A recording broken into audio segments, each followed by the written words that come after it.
Oke, halo YouTube, selamat datang kembali dengan Bang Ebi di sini.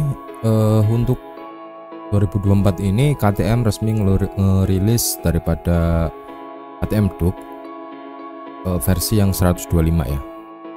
Ini sebenarnya kalau misalkan kita telaah lebih lanjut, versi seperti ini nggak bakalan masuk di Indonesia sebagai 125, pasti 150. Tapi nanti ujung-ujungnya torsi, mesin, dan juga semuanya pasti bakalan sama walaupun dia 125. Nah, kita ngomongin soal ini dulu ya guys ya. Harga. Yang pertama harga. Oke lah, untuk KTM sendiri memang sangat eksklusif ya. Untuk versi KTM Duke yang 200 aja di Indonesia, OTR Jakarta itu kalau nggak salah sekitaran 50 ke atas, 50 kecil lah, 52, 53 lah, sekitaran segitu untuk yang 200. Jadi kemungkinan untuk yang 125 atau 150 kurang lebihnya ya bakalan mundur di sekitaran 40-an kecil gitu. Mahal, oke, memang mahal, tapi kalau dibandingkan dengan kualitas dan segi desainnya, menurut saya pribadi aku lebih prefer memilih motor ini ketimbang merek brand yang lain gitu loh. Kalau memang saya pribadi suka motor naked, street fighter dan lain sebagainya, saya lebih suka desainnya daripada KTM, jujur. Urusan masalah torsi dan lain sebagainya ntar dulu, ngomong kedua. Terus kita yang kedua itu ngomongin soal dealernya. Emang ya kalau masalah dealernya itu susah gitu loh. Hanya di kota-kota gede itu bakalan ada dealer daripada KTM itu sendiri, dan nggak semua dealer KTM yang nyediain motor KTM itu punya Duke. Ada yang cuma nyediain spesialis di bagian trailnya aja gitu loh, dan lain sebagainya. Karena memang untuk KTM sendiri nggak begitu banyak dealer resminya yang di Indonesia, dan aku pun nggak ngerti ada nggak sih gitu loh dealer resminya di sana. Yang aku tahu itu cuma Merge Join doang gitu yang ada, itu sih. Nah sekarang kita ngomongin untuk edisi keluaran daripada KTM 125 ini. Kita cek dulu ya di bagian desainnya nih. Jadi kalau ngomongin soal KTM dengan Street Fighter-nya itu jauh dari kesan popong. Yang ada kesannya itu gagah, walaupun seri terendahnya dengan cc terkecilnya itu bakalan gagah. Itu hal pertama yang diutamakan menurut saya pribadi ya. Karena apa? Untuk orang-orang seperti saya biasanya itu lebih mengutamakan apa ya,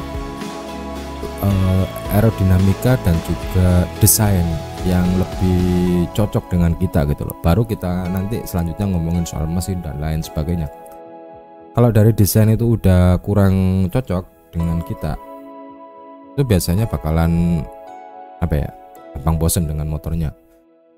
Ini penampakan shock breakernya yang dimana dia juga bisa di adjust untuk tingkat ininya, tingkat kekerasannya. Terlihat dari sini, dari mana aku bisa lihat, dari sini ya, dari atas ini yang aku kursor ini.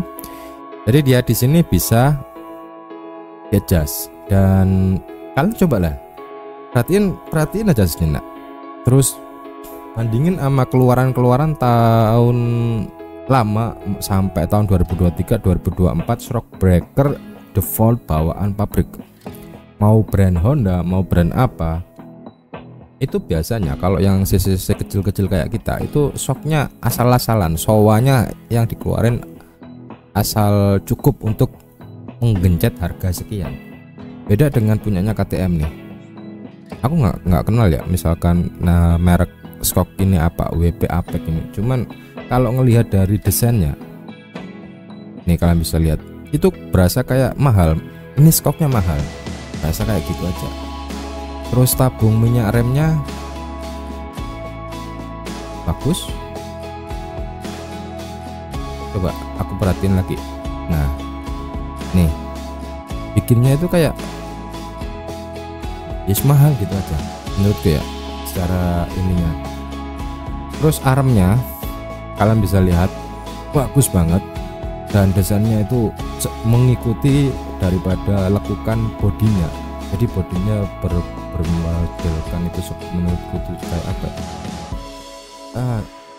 Masih istilahnya desain model dari KTM itu untuk rangkanya itu yang misalkan banyak besi-besi plat yang silang-silang kayak gitulah.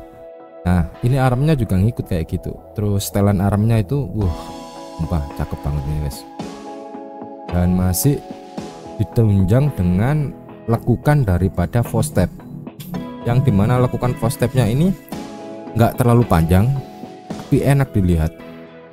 Coba kalian lihat, perhatiin. Lalu untuk diameter cakram juga oke.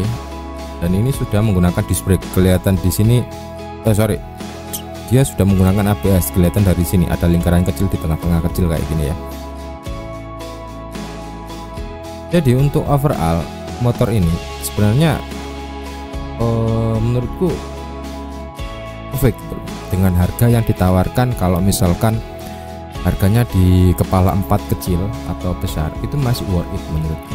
Kalau aku pribadi persetan kalau bisa dapat motor dengan CC dan berfiring kayak apa gitu, anggaplah R15 atau GSX apa gitu. Kalau ini beneran bisa gede di Indonesia dalam arti dalarnya dan juga bisa dijual di area aku lebih condong ngapung untuk mengambil motor ini. Karena apa? Dari desain dan juga dari dari torsi semuanya mumpuni ya. Hanya minus dalarnya aja sih yang susah banget di ini. Sebenarnya kalau misalkan dia ngeluarin cc kecil kayak gini 150 125, insya Allah ini jadi tantangan yang sulit untuk di ini sih, dilawan sih kalau misalkan mau masuk ke Indonesia gitu. Karena banyak juga yang mikir dari desain semuanya oke. Kalian bisa lihat di sini. Terus kalian bisa lihat cakram yang bagian belakangnya diameternya tuh gede banget tuh. Knalpotnya. Nah, jadi yang aku kenal KTM dari dulu sampai sekarang, kalau bikin motor keseluruhan motornya itu benar-benar estetikanya itu dan desainnya itu nggak di sembarangan itu loh. Kayak bentuk knalpot aja nih, walaupun dia single silinder, tapi kalian bisa lihat bentuk knalpotnya matching dan manis banget gitu. Kalau dilihat itu nggak terkesan asal bikin knalpot gitu loh. Beda dengan beberapa brand yang sudah lama di Indonesia, kita nggak ngejudgement ini tapi rata-rata memang kalau bikin desain itu kayak yes, itu aja gitu loh, monoton. Kadang malah jadinya tuh nggak begitu bagus gitu loh. Ini kalian bisa lihat radiatornya gede ya sekilas, terus knalpotnya itu loh tunjang dengan mesin kayak gini, gagah banget tuh ya kan. Jadi nggak salah kalau misalkan aku bilang motor ini sebenarnya motor idaman yang nggak tahu entah kapan tahun berapa bisa masuk ke Indonesia dan memperluas dealernya gitu loh. Masa kalah dengan Wuling Motor. Wuling Motor aja berani nanam saham gede, terus habis itu buka dealer dulu sampai seluruh Indonesia. Akhirnya sekarang kan juga dikenal juga gitu. Cuman disayangkan aja ini KTM-nya. Terus untuk yang 125 ini shocknya sudah upside down ya, dan ini penampakan bukan penampakan yang versi 1290 bukan, tapi ini 125. Ini udah upside down nih, kalian bisa lihat semuanya perfect, nggak ada cirinya. Dan ini warnanya ya untuk yang 125 Duke. Dan kalau Duke itu KTM Duke itu biasanya nggak ngasih opsi warna yang lain gitu loh, cuman 2 kalau nggak 1 itu sih. Tapi warna dasarnya pasti orange seperti ini. Nih, ini warna dasarnya ya kalau kalian lihat. Nih, ini yang orange dibalut dengan tangki biru, ini yang biru hitam kayak gini.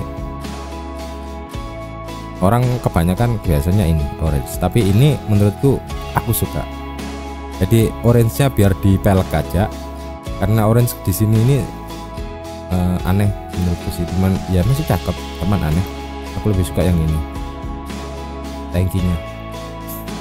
Terus satu hal lagi yang harus kita notice di sini, hal sepele tapi ini penting banget, yang bakalan biasanya orang kalau beli motor naked, sport dan lain sebagainya itu pasti bakalan diganti karena nyaru banget, yaitu spion.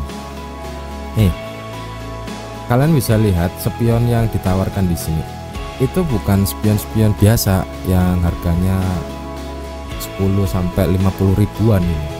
Jadi ini spionnya benar-benar bagus kalau menurutku. Dari segi penempatan dan lain sebagainya itu bagus. Terus peleknya, nih kalian bisa lihat peleknya dia menggunakan palang 5 kesukaanku ya, dengan model Cyclone seperti ini, pelek bintang seperti ini.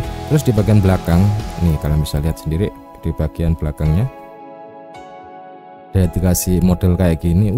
KTM banget sih ini rangkanya. Dan jujur kalau ini masuk dengan harga kepala 4 atau mendekati 5 lah, insya Allah masih diperhitungkan sih. Oke, sekarang kita ngomongin mesin sedikit ya. Dia mempunyai 6 percepatan ya, dengan rasio dengan diameter stroke-nya 47,2 mm dan bornya 58 mm. Oke, dia diutamakan untuk akselerasi, dia nggak mengutamakan top speed, tapi hanya mengutamakan akselerasi. Torsinya digedein biasanya kalau yang model kayak gini. Rata-rata KTM kayak gitu, kecuali yang versi racingnya ya. Jadi benar-benar dibedain. 1 silinder 4 stroke menggunakan wet pump. Silindernya 1, torsinya 12 Nm, ini udah bagus.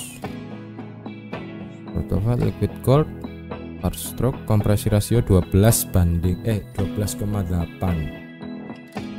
Wah, ini rasionya 12,8 loh banding 1. Berarti dia minimal ini round 95 ini.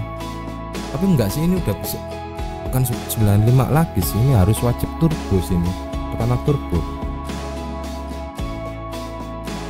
Jadi motor ini wajib pertama turbo sih. Kalau sudah kompresinya tinggi kayak gini 12,8 ya lumayan juga ya di urusan bahan bakar, tapi emang sepadan sih. Coba deh kalian lihat ketika dia freestyle kayak gini, nggak ada jeleknya loh dari berbagai sisi. Sekarang kita ngomong soal sasis, kita lihat tangki kapasitasnya 13,4. Wow, gede ya, gede. Oke, front brake 320, diameternya 320, terus belakang 230 mm. Ini udah, kita ambil yang penting-penting aja ya. Suspensi depan menggunakan WP Apec 43 dan belakang WP Apec monoshock ya. Radius putar 65. Wah, gede ini radius putarnya guys. Terus ground clearance, ketinggian dari tanah 175 mm, cukup tinggi, cukup jinjit ini kalau misalkan kalian naik ini, karena ini tinggi banget. Seat height 830 mm pas. Ini tinggi 168 kayak saya, 68 67. Ini bakalan jinjit balet sih menurutku. Tapi kalau satu kaki bakalan bisa napak mas ya. Aluminium wheels. Oke, kita lihat di bagian ini ban ya. Di bagian front depan 110, di belakang 150. Tidak disebutkan diameternya berapa. Ini hanya disebutkan 150 dan ini ada 2 warna, blue dan orange. Tapi kalau melihat dari berbagai aspek, sumpah ini benar-benar wajib jadi impian sih. Cuman nggak tahu ya dia bakalan masuk ke Indonesia kapan, tapi yang jelas bakalan sulit masuknya karena udah lama juga orang yang nanti. Suka ini dengan warnanya. Dan dari Bang Epi, dan selamat beraktivitas kembali.